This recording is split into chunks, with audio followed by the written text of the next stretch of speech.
আসসালামু আলা মান ইত্তাবাল হুদা আউযু বিল্লাহি মিনাশ শাইতানির রাজিম বিসমিল্লাহির রহমানির রহিম।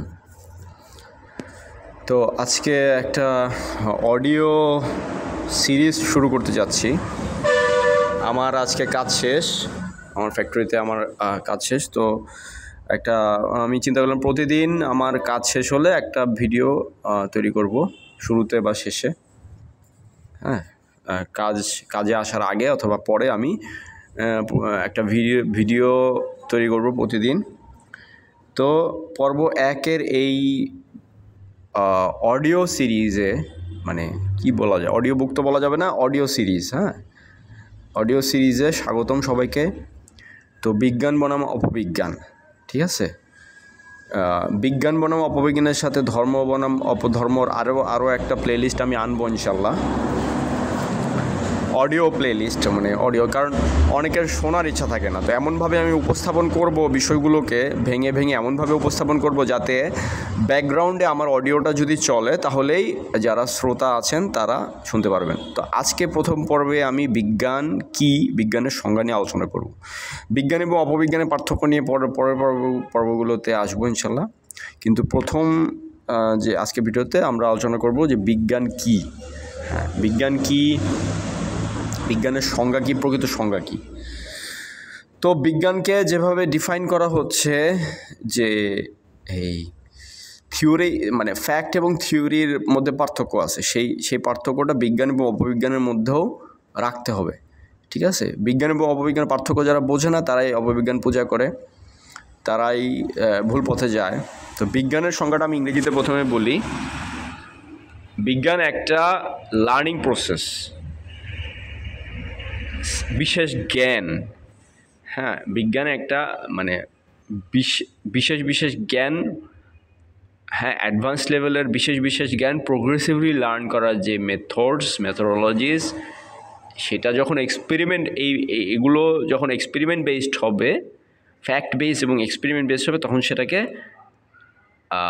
বিজ্ঞান বলে। ইন্ডাকটিভ হইতে হবে, প্রোগ্রেসিভ হইতে হবে। যেমন বিজ্ঞান এবং টেকনোলজি সবসময় আগায় যায়, কখনো পিছনের দিকে যায় না, always progressive, never regressive. Science is anything regressive is not science, is not scientific, ঠিক আছে? তো বিজ্ঞানের সংজ্ঞাটা যেভাবেই লেখা থাকুক, বিজ্ঞানের সংজ্ঞাও কিন্তু বিকৃত বা ভুল দেওয়া হচ্ছে গুগলে, ইউটিউবে, ফেসবুকে এবং স্পেশালি যারা অপবিজ্ঞান পূজা করে, নাস্তিকরা এবং আরও বিভিন্ন মহলে যারা কিনা ফায়দা লুটতে চায়, হ্যাঁ, বিভিন্ন স্ক্যাম থেকে এবং বিভিন্ন এজেন্ডা যাদের আছে, নিউ ওয়ার্ল্ড অর্ডার এজেন্ডা বলা যায়, বা বিভিন্ন রকম এজেন্ডা যাদের আছে, তারা কিন্তু অপবিজ্ঞানকে সমর্থন করে, বিজ্ঞানের ভুল সংজ্ঞা দেয়।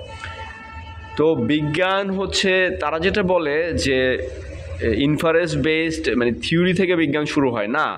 বিজ্ঞান শুরু হয় এক্সপেরিমেন্ট থেকে। এক্সপেরিমেন্টের আগ পর্যন্ত যা সবই হচ্ছে গিয়ে ডিডাকটিভ, সবই একটা ডিডাকটিভ রিজনিং এবং deductive process of cognition and learning and inference.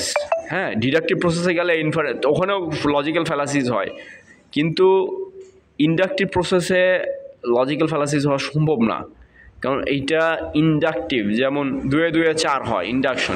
এটা মানে 2 + 3 = 5। এটা nothing can go wrong about it. Inductive process সবসময় বিজ্ঞানী।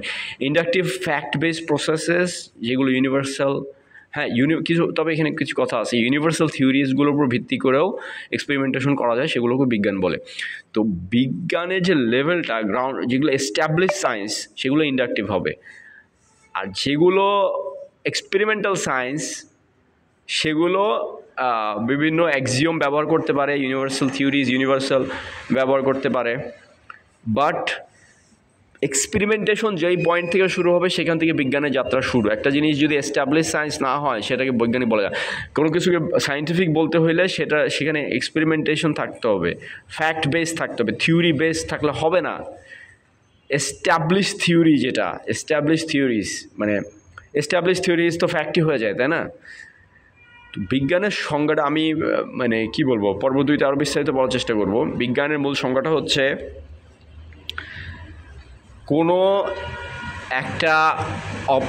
কোনো একটা জিনিস, যে কোনো জিনিস যখন আমরা এক্সপেরিমেন্ট করি, এক্সপেরিমেন্টটা কী হয়, এক্সপেরিমেন্টটা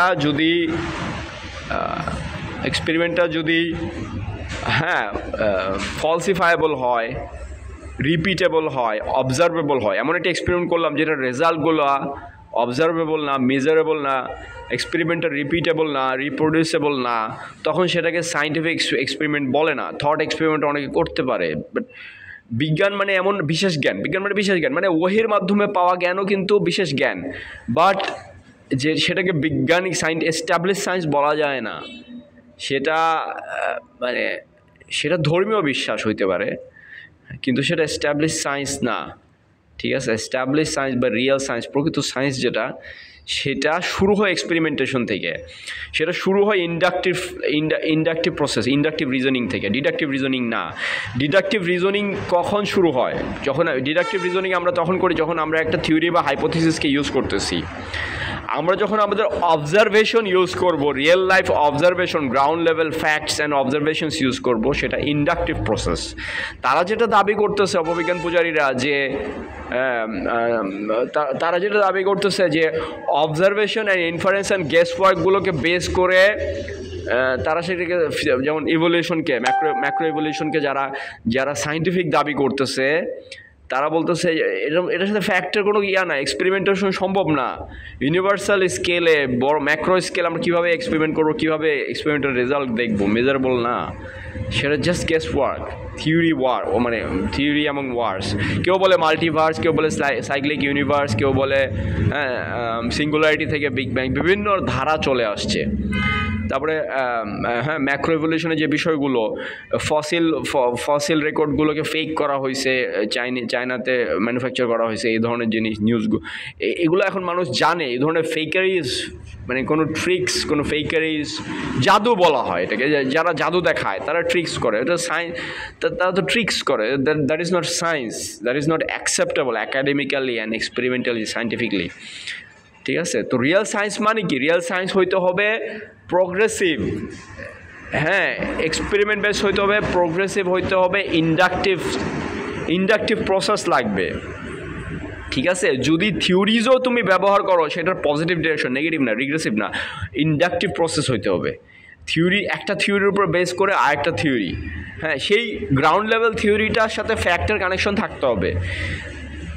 থিওরির উপরে অ্যাবস্ট্রাকশন সম্ভব, সেটাও বৈজ্ঞানিক হইতে পারে হাই লেভেল, কিন্তু যত বেশি অ্যাবস্ট্রাকশন, যত বেশি গেস ওয়ার্ক হবে, তত বেশি অ্যাকিউরেসি কমবে।